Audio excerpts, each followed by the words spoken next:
Hello दोस्तों, जैसा कि आप सब जानते हैं कि आज का जो अपना चैनल पर गुलाम वंश चल रहा था, दिल्ली सल्तनत में मैंने गुलाम वंश को पूरा डिटेल में पढ़ा चुका था। तो गुलाम वंश के बाद जो अगला वंश आता है खिलजी वंश है। तो आज हम इस खिलजी वंश के बारे में पूरा डिटेल के साथ पढ़ने वाले हैं। चाहे कोई भी एग्जाम हो, अगर खिलजी वंश से क्वेश्चन आएगा तो एक भी प्रश्न नहीं छूटेगा, इस बात की गारंटी हम लेते हैं। अगर छूट जाए तो आज के बाद कमेंट में हमें बताइएगा कि भैया ये प्रश्न नहीं आया था। तो चलिए हम स्टार्ट करते हैं खिलजी वंश। सबसे पहले तो जानिए कि खिलजी वंश का स्थापना किसने किया था। तो खिलजी वंश का जो स्थापना किया था वो जलालुद्दीन खिलजी किया था। कौन किया था? जलालुद्दीन खिलजी किया था। जलालुद्दीन खिलजी किया था और ये कहता था कि मैं दिल्ली सल्तनत का सबसे बूढ़ा एवं उदार व्यक्ति हूँ, यानी दयालु सुल्तान हूँ, और मेरा मकसद किसी भी मुसलमान का खून बहाना नहीं है। लेकिन फिर भी इसके जीवन में एक कलंक साबित होता है। तो वो कलंक क्या है, चलिए मैं आपको बताता हूँ। कि पूछेगा कि खिलजी वंश में जलालुद्दीन खिलजी के जीवन का दो कलंक कौन कौन सा था। एक तो था कि 3 वर्ष का बच्चा, जो गुलाम वंश का 3 वर्ष का ही बच्चा था, जिसका नाम था शमसुद्दीन क्यूमर्स, उसको मार करके एक गद्दी पर बैठा था। और दूसरा क्या था कि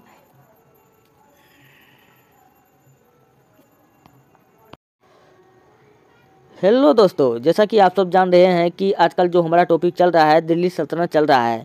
दिल्ली सल्तनत में हमने आपको गुलाम वंश पढ़ा डाला था। अब उसके बाद में आपको पढ़ना है खिलजी वंश। तो खिलजी वंश से जो भी क्वेश्चन पूछे जाएंगे आज तक, जो भी जितने भी एग्ज़ाम होंगे, उन सारे एग्ज़ाम में खिलजी वंश से आज इतना पढ़ लेने के बाद में एक भी प्रश्न नहीं छूटेगा, इस बात की गारंटी हम लेते हैं। चलिए हम लोग वीडियो को स्टार्ट करते हैं। तो सबसे पहले हम लोग जानते हैं खिलजी वंश। और खिलजी वंश का स्थापना पूछेगा किसने किया था। तो खिलजी वंश का स्थापना किया था जलालुद्दीन खिलजी ने किया था। और याद रखते हैं जलालुद्दीन खिलजी के बारे में जो काफ़ी महत्वपूर्ण क्वेश्चन पूछा जाता है। जलालुद्दीन खिलजी को दिल्ली सल्तनत का वृद्ध एवं उदार शासक भी कहा जाता है। जब इन्होंने गद्दी पे बैठा तो ये कहा कि किसी भी मुसलमान का खून बहाना मेरी आदत नहीं है। लेकिन दोस्तों, इसके जीवन में एक कलंक साबित होता है। कलंक क्या साबित होता है आप सब जानते हैं कि इसका जीवन में 2 कलंक था। एक था कि शमसुद्दीन क्यूमर्स की हत्या। शमसुद्दीन क्यूमर्स जो था गुलाम वंश का अंतिम शासक था, जो मात्र 3 वर्ष का बच्चा था, इसको मार के ये गद्दी पर बैठा। और दूसरा कलंक क्या था कि एक फ़कीर सीदी मौला को हाथी के पैरों के तले दबवा दिया था। तो इसके जीवन में इसलिए 2 कलंक माना जाता है। तो चलिए हम लोग नेक्स्ट प्रश्न इसके आगे हम लोग बढ़ते हैं। तो इसको हम लोग क्या कहते हैं, दयालु सुल्तान के भी नाम से जानते हैं। लेकिन इसका कुछ कलंक था, मैंने आपको बता दिया। दूसरा क्या बताए, ईरान के फ़कीर सीदी मौला को हाथी से कुचलवा के मरवा दिया था। चलिए हम लोग बढ़ते हैं, ये तो बता ही दिए हैं। जलालुद्दीन खिलजी ने अपने ही भतीजा अलाउद्दीन खिलजी को मलिक छज्जू द्वारा किए गए विद्रोह को शांत करने के लिए भेजा। भैया जानते हैं अलाउद्दीन खिलजी का भतीजा, जो जलालुद्दीन का खिलजी का जो भतीजा था वो कौन था? अलाउद्दीन खिलजी था। आप ये बात याद रख लीजिएगा। और क्या हुआ कि अलाउद्दीन खिलजी से अपना बेटी का विवाह भी करवाया था जलालुद्दीन खिलजी से, यानी कि ये चाचा भी हो गया और ससुर भी हो गया। तो इतना बात आप याद रख लीजिएगा। तो उसके बाद में हम लोग आगे बढ़ते हैं कि इलाहाबाद और करा का क्षेत्र अलाउद्दीन खिलजी के सूबेदारी में मिल गई। उसके बाद में जब इनका शादी हुआ इनकी बेटी से, तो इसको इलाहाबाद और करा वाला जो क्षेत्र था गुजरात का, वो सब किसको मिल गया? इसको जागीरदारी में मिल गया। फिर नेक्स्ट प्रश्न हम लोग बढ़ते हैं। इसी के समय अब्दुल्ला के नेतृत्व में मंगोलों का आक्रमण हुआ और मंगोल सभी पकड़े गए और मंगोलों हार गए। चलिए इस बात को हम आपको समझाते हैं कि जलालुद्दीन खिलजी के समय मंगोल क्या किया था? आक्रमण किया था। तो मंगोल में कौन आक्रमण किया था? चंगेज खां का नाती। कौन किया था? चंगेज खां का नाती, जिसका नाम था उलगू खां। क्या नाम था? उलगू खां। पूछेगा ये किसके समय भारत पर आक्रमण किया था। तो आपको बताना है कि जलालुद्दीन खिलजी के समय ये भारत पर आक्रमण किया था उलगू खां। और उलगू खां जब आक्रमण किया ये इससे हार जाता है। और कोई किताब कहता है कि ये इससे हार जाता है। कुछ और किताब में लिखा गया है कि जलालुद्दीन खिलजी ने इसे अल्लाह का पाठ पढ़ाया और कुरान का नॉलेज भी दिया। सब कुछ करते हुए इसको एक मुस्लिम धर्म में कन्वर्ट कर दिया। और इसके साथ में जितने भी लोग आए थे, जितने भी मंगोल पकड़े गए और जो इसके साथ में जो आया था, उन सबको पकड़ करके इस्लाम धर्म कबूल करवा दिया गया था। चलिए अब पढ़िए, तब आपको समझ में आएगा। इसी के समय अब्दुल्ला के नेतृत्व में मंगोल का आक्रमण हुआ और मंगोल सभी पकड़े गए और मंगोल हार गए। जब ये मंगोल हार गए तो जलालुद्दीन खिलजी ने इन मंगोलों से इस्लाम धर्म कबूल करवाकर दिल्ली के मंगोलपुरी में रहने की अनुमति दे दी। इन सब से क्या करवाया गया, इस्लाम धर्म कबूल करवाया गया और इन सब को रहने के लिए एक बस्ती दिया गया जिसको हम लोग कहते हैं मंगोलपुरी। किसी किताब में इसी मंगोलपुरी का नाम लिखल रहता है मुदगलपुर, आप ये बात याद रख लीजिएगा। चलिए हम लोग बढ़ते हैं नेक्स्ट प्रश्न की ओर। फिर अगला प्रश्न कहता है, अब्दुल्ला के नेतृत्व में इन मंगोलों ने जो इस्लाम धर्म अपनाया उसे नया मुसलमान कहा गया। क्या कहा गया भैया, नया मुसलमान कहा गया। कहाँ का, जो चंगेज खां का जो नाती के साथ में जो भी मुसलमान भारत आक्रमण करने के लिए जलालुद्दीन खिलजी के शासन काल में आया था, उनको रहने के लिए तो सबसे पहले एक बस्ती दिया। उस बस्ती को हम लोग मंगोलपुरी या हम लोग मुदगलपुर के नाम से जानते हैं। और यहाँ पर जो भी मुसलमान को रहने के लिए दिया गया उसको हम लोग नया मुसलमान के नाम से जानते हैं। मैं बार बार कुछ क्वेश्चन को इसलिए बोल रहा हूँ ताकि आपको याद रहे। चलिए हम लोग अब बढ़ते हैं। अलाउद्दीन खिलजी बिना अनुमति दक्षिण भारत में महाराष्ट्र के देवगिरी के राजा रामचंद्र देव पर हमला कर दिया। यानी कि इसका जो भतीजा था, बाद में इसका क्या बना, दामाद भी बना, ये जलालुद्दीन खिलजी से बिना पूछे दक्षिण भारत के महाराष्ट्र के देवगिरी पर क्या कर देता है, हमला कर देता है। और यहाँ का राजा कौन रहता है इस वक्त, रामचंद्र देव। तो रामचंद्र देव पर हमला किया। स्वागत में जलालुद्दीन खिलजी तैयार था, परंतु धोखे से अलाउद्दीन खिलजी ने जलालुद्दीन खिलजी को मार दिया और स्वयं अलाउद्दीन खिलजी शासक बन गया। अब यहाँ देखिए भैया, अलाउद्दीन खिलजी ने क्या किया, जलालुद्दीन खिलजी जो इसका चाचा था, इनका जो भतीजा था, इनको क्या कर दिया, इनका गर्दन काट के मरवा दिया। जब मरवा दिया तो एक इतिहासकार है जिसका नाम है, इतिहासकार का नाम है जियाउद्दीन बर्नी। क्या नाम है, जियाउद्दीन बर्नी नाम है। इन्होंने एक स्टेटमेंट लिखा है कि कटे हुए सर से रक्त का बूंद टपक ही रहा था कि अलाउद्दीन खिलजी ने जलालुद्दीन खिलजी के सर से ताज छीना और पहन लिया। पूछेगा कि ये स्टेटमेंट किसका है, तो आपको बताना है ये स्टेटमेंट किसका है, तो जलालुद्दीन खिलजी का है। तो आप ये बात याद रख लीजिएगा। तो चलिए हम लोग बढ़ते हैं नेक्स्ट प्रश्न की ओर। अगला प्रश्न आपके सामने में है। आप जानते हैं थोड़ा अलाउद्दीन खिलजी के बारे में, क्योंकि इस वंश में, खिलजी वंश में सबसे इम्पोर्टेंट कौन सा शासक है, अलाउद्दीन खिलजी है। अलाउद्दीन खिलजी का पूछे, मूल नाम पूछे या वास्तविक नाम पूछे तो आपको, या बचपन का नाम पूछे तो आपको बताना है अली गुरसाप। क्या बताना है, अली गुरसाप। और अलाउद्दीन खिलजी का कई उपाधि है, उन सारे उपाधि को हम लोग जानते हैं दोस्तों। इसे हम सिकंदर ए सानी भी कहते हैं और इसे द्वितीय सिकंदर भी कहते हैं। आप ये भी बात याद रख लीजिएगा। इसे जनता का चरवाहा कहते हैं। क्या कहते हैं, जनता का चरवाहा कहते हैं। और इसे अकबर का पूर्वगामी भी कहते हैं, अकबर का पूर्वगामी भी कहते हैं। और इसे अमीर उल मोमिन भी कहते हैं।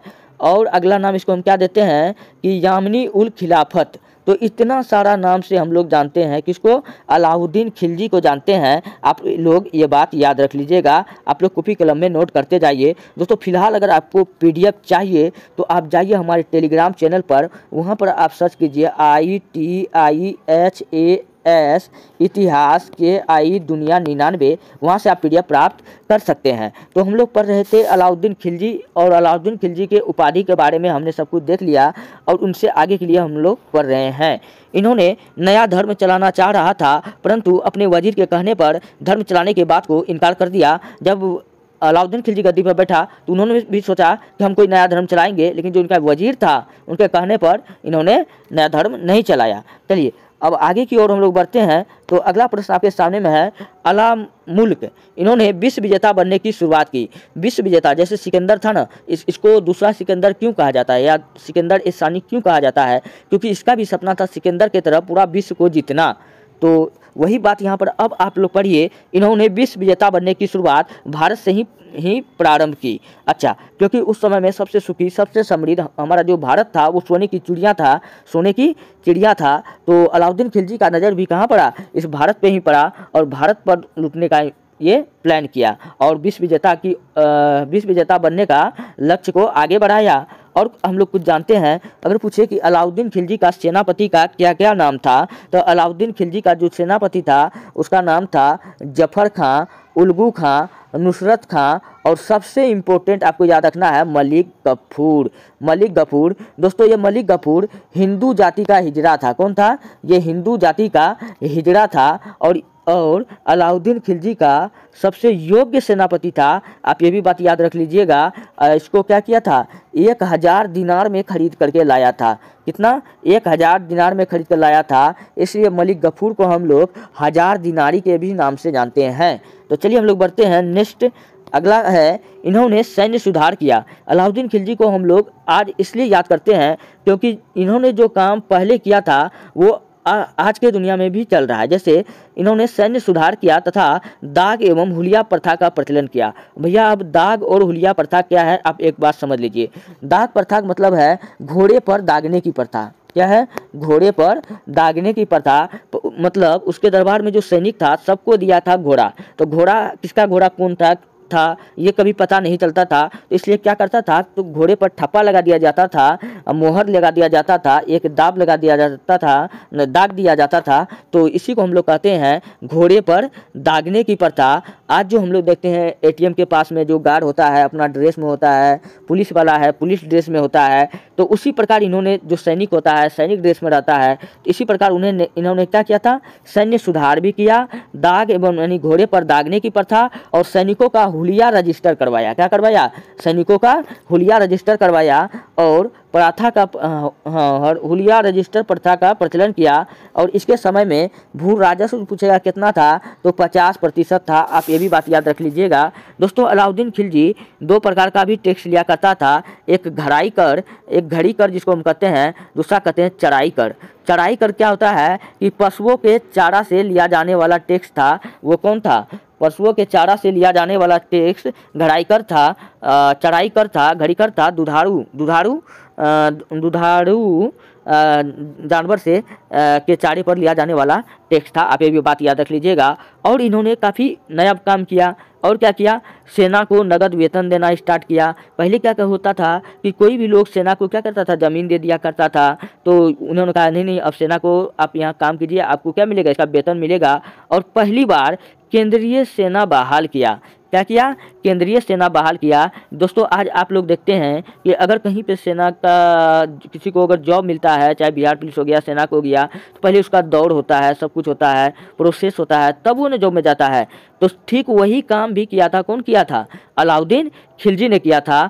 तो अलाउद्दीन खिलजी ने के दरबार में पहले होता क्या था, मोटा मोटा बड़ा बड़ा टोन वाला आदमी, उधर वाला आदमी पहुँच जाता था। मान के चलिए उसका पेटे इतना भारी था, क्या सेना का काम करेगा। तो इसलिए अलाउद्दीन खिलजी ने ये सब दिमाग लगाया। अच्छा, सबसे इम्पोर्टेंट बात, अलाउद्दीन खिलजी ने क्या किया था? बाजार नियंत्रण प्रणाली अपनाया था। क्या अपनाया था भैया? तो बाजार नियंत्रण प्रणाली अपनाया था। चलिए बाजार नियंत्रण प्रणाली क्या है मैं आपको समझा देता हूँ यहीं पर। तो अलाउद्दीन खिलजी ने कहा था कि हमारे यहाँ चाहे सुई से भी छोटा चाहे सुई से भी बड़ा जो भी वस्तु होगा उन सब का मूल्य क्या होगा? समान होगा। इसी को दोस्तों कहा जाता है अंधेर नगरी चौपट राजा, टके सिर भाजे टके सिर खाजा। आप सोचिए, आपको रसगुल्ला लेना है तो भी 1 टका में मिलेगा, अगर आपको पेड़ा खाना है तो वो भी 1 टका में मिलेगा। तो मूल्य नियंत्रण प्रणाली, या इसी को हम लोग कहते हैं, क्या कहते हैं? बाजार नियंत्रण प्रणाली। और इसके बारे में एक बात याद रख लीजिएगा कि अलाउद्दीन खिलजी ने क्या किया था? शरीर से मांस काट निकालने का प्रथा को शुरू किया था। क्या किया था?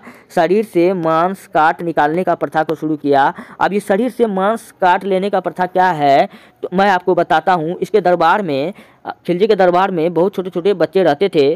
तो उनको अलाउद्दीन खिलजी कहता था, जाओ कोई किराना दुकान वाला है या जो भी है उनसे जाओ, तुम लोग क्या करके लाओ? टैक्स उसल करके लाओ। तो दुकानदार भैया काफ़ी चालाक होता था। ये देखता था अच्छा बच्चा आया है तो 1 किलो चीनी में 25 ग्राम चीनी कम में कर देता था।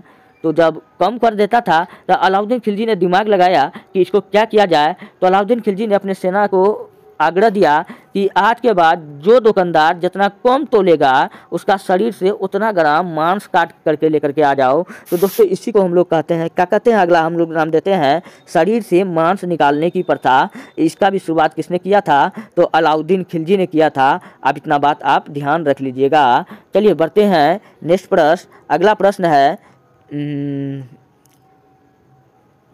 दीवान ए मुश्तक राज। अब यहाँ पर देखिए, दीवान ए मुश्तक राज क्या है भैया? दीवान एक मुश्तक राज, इसके विभाग, इसके समय में एक विभाग था। ये क्या था? बाजार नियंत्रण के लिए, बाजार नियंत्रण प्रणाली के लिए एक विभाग बनाया गया, जिसको हम लोग कहते हैं दीवान ए मुश्तक राज। क्वेश्चन पूछेगा कि दीवान ए मुश्तक राज का क्या होता है? बाजार नियंत्रण के लिए जो विभाग बनाया गया था उसको हम लोग क्या कहते हैं? दीवान मुश्तक राज। और कौन बनवाया था? तो अलाउद्दीन खिलजी। समझ में आ रहा है आपको? चलिए, इन्होंने उत्तर भारत के साथ साथ दक्षिण भारत को भी जीता। अब यहाँ पर सबसे बड़ा पॉइंट का सवाल है, उत्तर भारत के साथ साथ ये दक्षिण भारत को भी जीत लिया। दोस्तों, औरंगजेब जो था, इतना कट्टर होने के बावजूद भी दक्षिण भारत को आज तक नहीं जीत पाया, लेकिन इन्होंने क्या किया? उत्तर भारत को भी जीता और दक्षिण भारत को भी जीता। लेकिन आप हम सब जानते हैं कि दक्षिण भारत को जीतने वाला प्रथम राजा कौन था? सुल्तान पूछे तब लगाना है अलाउद्दीन खिलजी। अगर प्रथम राजा पूछे कौन था तो आपको बताना है चंद्रगुप्त मौर्य। क्या बताना है? चंद्रगुप्त मौर्य। चंद्रगुप्त मौर्य का सेनापति का नाम क्या था? तो चाणक्य था, जो इनका गुरु भी था। इनका किताब का नाम है अर्थशास्त्र। अर्थशास्त्र से पूछेगा हमको किस धर्म की जानकारी मिलती, किस वंश की जानकारी मिलती है, तो हमको मौर्य वंश की जानकारी मिलती है। और मौर्य वंश के प्रशासनिक केंद्र के बारे में जानकारी मिलती है। और कौन सा ग्रंथ है जिससे मौर्य वंश की जानकारी मिलती है? तो एक किताब का नाम और आप याद रख लीजिएगा, विशाख दत्त का बुक का नाम है मुद्रा राक्षस। आप ये भी बात याद रख लीजिएगा। मैंने अभी अभी बताया अलाउद्दीन खिलजी पहला सुल्तान था जो दक्षिण भारत को जीता, लेकिन चंद्रगुप्त मौर्य पहला राजा था जो दक्षिण भारत को जीता। और राजा पूछे तो चंद्रगुप्त मौर्य, सुल्तान पूछे तो अलाउद्दीन खिलजी। चलिए बढ़ते हैं नेक्स्ट प्रश्न। अगला प्रश्न है, अलाउद्दीन खिलजी ने सबसे पहले मुल्तान जीता। क्वेश्चन पूछा जाएगा, अलाउद्दीन खिलजी ने सबसे पहले किसको जीता? मुल्तान को जीता, क्योंकि मुल्तान में ही जलालुद्दीन खिलजी का बेटा अरकली खां का शासन था। अच्छा, अलाउद्दीन खिलजी का बेटा कहाँ शासन कर रहा था? तो मुल्तान में कर रहा था। इसका बेटा का नाम क्या था? अरकली खां था। आप ये नाम याद रख लीजिएगा, क्वेश्चन डीप उठाएगा तो यहीं से पूछा जाएगा। इसलिए अलाउद्दीन खिलजी ने अपने सेनापति जफर खां को मुल्तान भेजा और इन्होंने अरकली खां को पराजित किया। पुनः उल्गू खां मुल्तान का विजय किया और 1299 में गुजरात विजय के बाद वहां 100 दिनार में मलिक काफूर को खरीदा और लाया, जो अलाउद्दीन खिलजी का बहुत ही योग्य सेनापति था। मैंने आपको बताया गुजरात जीतने की खुशी में जो है 1000 दिनार में, कितना? 1000 दिनार में जलालुद्दीन खिलजी ने मलिक गफूर को खरीद के लाया। किसको लाया? मलिक गफूर को खरीद के लाया। 1000 में लाया ना, इसलिए इसे 1000 दिनारी के भी नाम से जानते हैं। तो ये जो था इसको लाया, जलालुद्दीन खिलजी लाया और अलाउद्दीन खिलजी को गिफ्ट में दिया। बाद में क्या करता है? इन्हीं का ये हत्या कर देता है। तो चलिए हम लोग बढ़ते हैं नेक्स्ट प्रश्न की ओर। अगला प्रश्न आपके सामने में है रतन सिंह। अब थोड़ा सा हम लोग बढ़ते हैं मेवाड़ की ओर। तो अलाउद्दीन खिलजी का मेवाड़ से क्या संबंध था? तो मेवाड़ का राजा उस समय हुआ करता था रतन सिंह। रतन सिंह की हत्या करने के बाद अलाउद्दीन खिलजी अपनी पुत्र खिद्र खां को यहाँ का हेड बनवाया था। तो याद रख लीजिएगा, मेवाड़ का राजा कौन था? रतन सिंह। और यहीं की रानी कौन हुआ करती थी? रूप की रानी पद्मावती हुआ करती थी। लेकिन जब रतन सिंह का हत्या कर दिया गया तो अलाउद्दीन खिलजी ने अपने पुत्र खिद्र खां को क्या किया? यहाँ का मेवाड़, यहाँ का हेड बनाया। फिर अगला पॉइंट हम लोग जानते हैं मेवाड़। दोस्तों, ये मेवाड़ कहाँ पड़ता है? चित्तौड़। चित्तौड़ का नाम बदल करके खिद्र खां ने, यानी कि रतन सिंह का, यानी खिद्र खां, खिलजी का अपना बेटा खिद्र खां अपने नाम पर रख दिया मेवाड़ का नाम। चलिए बढ़ते हैं नेक्स्ट प्रश्न की ओर। अगला प्रश्न है, दक्षिण भारत के अधिकांश क्षेत्र को मलिक काफूर ने जीतकर अलाउद्दीन खिलजी के क्षेत्र में मिला दिया था। तो दक्षिण भारत में दोस्तों ऐसा जगह था जिसको जीतना असंभव नहीं था, लेकिन मलिक काफूर जो एक हिंदू जाति का हिजरा था, इसको अलाउद्दीन खिलजी ने भेजा और तहस नहस करके रख दिया और दक्षिण भारत को जीत करके इन्होंने अलाउद्दीन खिलजी के क्षेत्र में क्या कर दिया? शामिल कर दिया। चलिए बढ़ते हैं नेक्स्ट प्रश्न की ओर। अलाउद्दीन खिलजी के मृत्यु के बाद मलिक काफूर रुका नहीं, इसका तांडव और आगे बढ़ता चला गया। अलाउद्दीन खिलजी के निकट सहयोगी की हत्या, मतलब जो भी लोग अलाउद्दीन खिलजी को पर्सनल जानते थे, जो भी उनके निकट थे, उन सब का क्या कर दिया गया? हत्या कर दिया गया। यहाँ तक कि उसके बेटे की आंख निकाल दिया गया। अलाउद्दीन खिलजी के छोटा बेटा शहाबुद्दीन उमर को हेड बनाकर स्वयं नायक बन गया। आप यहाँ तक याद रख लीजिएगा। यानी कि अब क्या हो गया है कि सारा शक्ति किसके पास में आ गया है, मलिक गफूर के पास में आ गया है। चलिए बढ़ते हैं नेक्स्ट प्रश्न की ओर। सतना के किले में अलाउद्दीन खिलजी के एक पुत्र मुबारक खिलजी जो कैद था, वहाँ से छूटने के बाद मलिक काफूर का क्या कर देता है, हत्या कर देता है। जब मलिक काफूर का हत्या कर देता है और यहाँ का शासक फिर से स्वयं शासक यहाँ का बन जाता है। चलिए बढ़ते हैं नेक्स्ट। मुबारक खिलजी स्वयं को कलिका घोषित किया। खुसरो शाह खिलजी वंश का अंतिम शासक था। अब खिलजी वंश का पूछे कि अंतिम शासक कौन था, तो आपको बताना है कि खुसरो शाह। दोस्तों अगर खुसरो शाह अगर ऑप्शन में न आए तो आपको लगाना है मुबारक खिलजी लगाना है। क्या लगाना है, मुबारक खिलजी लगाना है। तो मुबारक खिलजी का एक बहुत उटपटा सा कथन है। इन्होंने कहा था खिलजी, और ये खिलजी वंश का अंतिम शासक था, इन्होंने कहा था कि ये वस्त्र जो वस्त्र है ये छल है, धोखा है। ईश्वर ने हमको जिस रूप में भेजा है उसी रूप में हमको रहना चाहिए।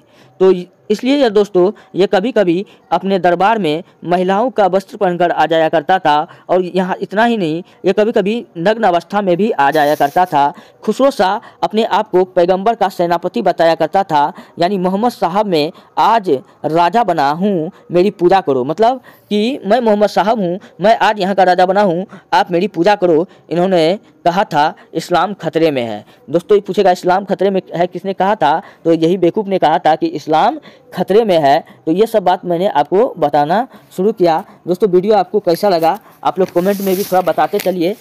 और भी मैं कुछ आपसे क्वेश्चन पूछ रहा हूँ तो आप लोग जवाब देते जाइए। एक प्रश्न मैं आपसे यहाँ पर कर रहा हूँ, पूछेगा कि दीवान ए मुश्तक राज पूछेगा ये क्या था। तो दीवान एक मुश्तक राज जो था अलाउद्दीन खिलजी के समय में, ये गुप्तचरों का अधिकारी था। कौन था, ये गुप्तचरों का अधिकारी को हम लोग क्या कहते थे, दीवान ए मुश्तकचार। अगला प्रश्न आपसे हम पूछते हैं दीवान ए बरीद। दीवान ए बरीद पूछेगा कि दीवान ए बरीद क्या था, तो बताना है ये गुप्तचरों का अधिकारी होता था। फिर एक पद था इसके ज़माने में मुनहीन या मुरीद। कौन था, मुनहीन या मुरीद। ये क्या था, ये होता था गुप्तचर होता था। क्या होता था, गुप्तचर होता था। फिर और इसके ज़माना में और एक चीज़ था। दोस्तों आप जानते हैं इन्होंने क्या क्या बनाया था। अलाउद्दीन खिलजी से इम्पोर्टेंट हम लोग देख लेते हैं इन्होंने क्या क्या सब बनाया था। इसका सबसे इम्पोर्टेंट आप याद रख लीजिएगा कि अलाई दरवाज़ा बनाया था। क्या बनाया था, अलाई दरवाज़ा। आप लोग पेज लीजिए, लिखते चलिए। और अलाई मीनार भी बनाया था। अलाई दरवाज़ा तो बनेबे किया, अब अलाई मीनार भी बनाया। और क्या बनाया था, जयामत खान मस्जिद बनाया था। क्या बनाया था, जयामत खान मस्जिद बनाया था। और क्या बनाया था, सीढ़ी का किला बनाया था। क्या बनाया था, सीढ़ी का किला बनाया था। और 1000 सितून खंभात महल बनाया था। तो टोटल कितना हो गया है, 3 2 5 गो चीज़ बनाया था। आप लोग ये बात याद रख लीजिएगा। और इसके बारे में अलाउद्दीन खिलजी के बारे में मैं आपको अब बता रहा हूँ। अगर पूछे कि अलाउद्दीन खिलजी के समय दीवान ए रियासत क्या था, दीवान ए रियासत पूछेगा क्या था, तो आपको बताना है इस विभाग के लोग व्यापारियों पर नियंत्रण रखता था।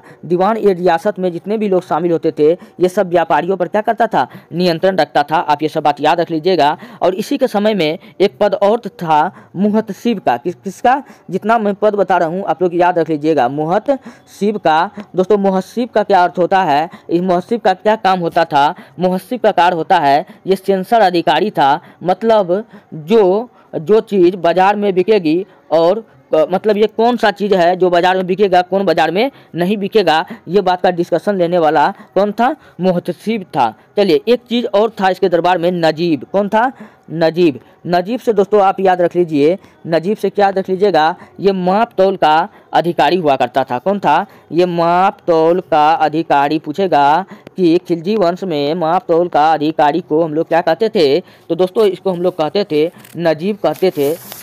आप ये भी बात याद रख लीजिएगा। अलाउद्दीन खिलजी का अभियान क्या था, इन्होंने दक्षिण भारत को सर्वप्रथम जीता था और तेलंगाना में गोलकुंडा का किला को जीता था। मेवाड़ के राजा रतन सिंह को हराया और यहाँ की रानी पद्मावती पद्मावती, यहाँ की रानी कौन थी? पद्मावती थी। दोस्तों अगर पूछे पद्मावत किसकी रचना है, तो पद्मावत जो रचना है तो मलिक मोहम्मद जैसी की रचना है। आप ये बात याद रख लीजिएगा।